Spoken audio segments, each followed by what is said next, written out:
Most of us are taught that not being able to say no is just a sign of kindness, right?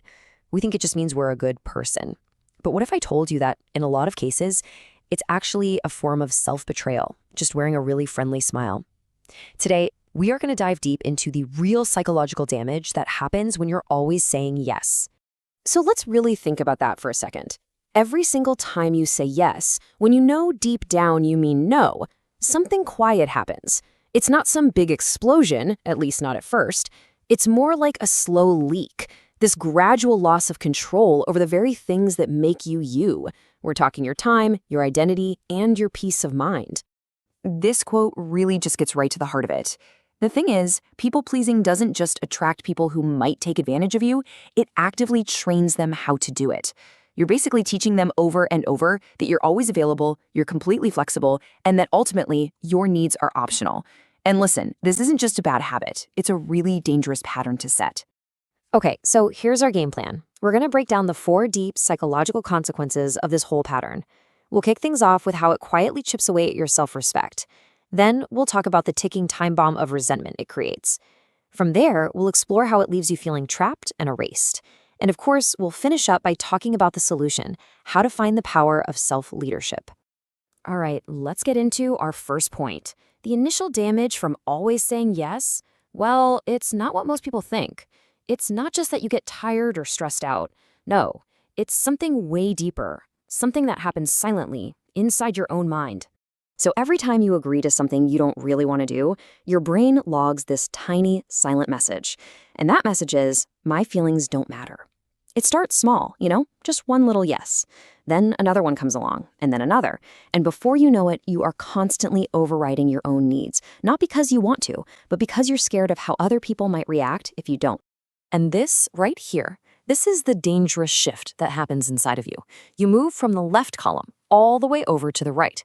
Your self-worth stops being this intrinsic thing, based on just who you are, and it becomes conditional. It becomes based entirely on your utility, on what you can do for other people. This turns into a really vicious cycle. You're basically teaching your brain this destructive habit. Ignore my needs to keep everyone else comfortable. And eventually, that habit, it becomes your personality. And once that foundation of self-respect is gone, everything else in your life, your time, your boundaries, your peace, it all becomes negotiable. Now let's move on to our second point and see how this all starts to build. This is where a lot of so-called nice people can become really confusing to others. They seem so calm and agreeable for so long, and then one day, they just snap. But that explosion, it doesn't come from nowhere. Oh no, it's been building up for a long, long time. So here's the mechanism behind that explosion. Every time you say yes when you actually mean no, you're paying a small emotional price. And if you don't settle that debt right away, it just keeps accumulating interest. And that interest, it always takes the form of resentment. Does this little internal monologue sound familiar? You're doing the favor, but your smile feels forced. You're helping out, but inside, these questions are just churning away.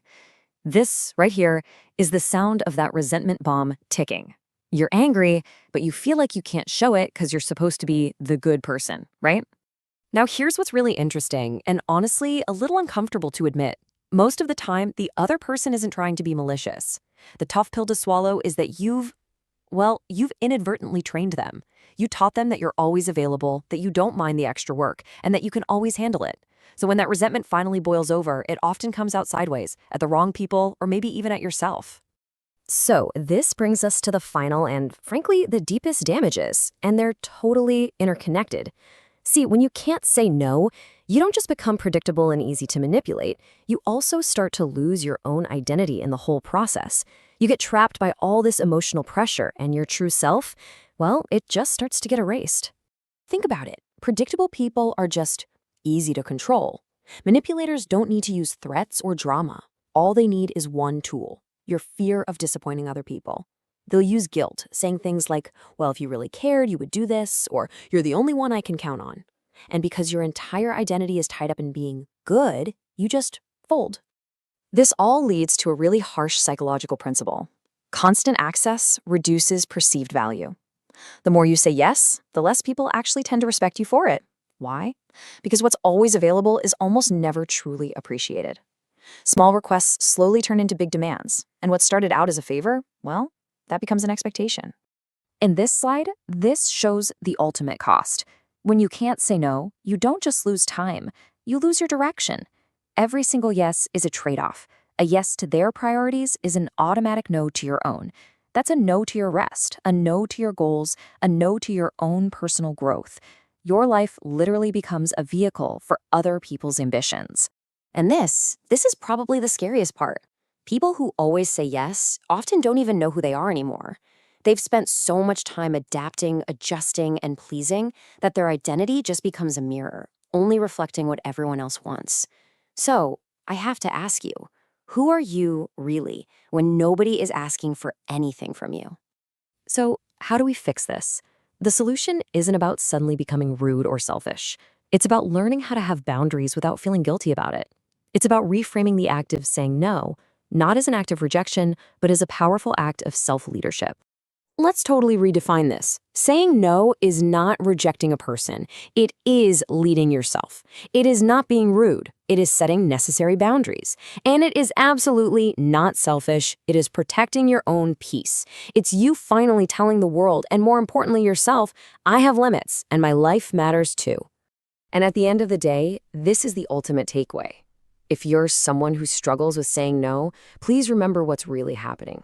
You're not just being kind. You are silently chipping away at your self-respect, you're building up resentment, and you're letting your own life slip away. Real kindness has to include yourself. As this says, every single time you say no to what drains you, you are finally saying a powerful and necessary yes to your own life.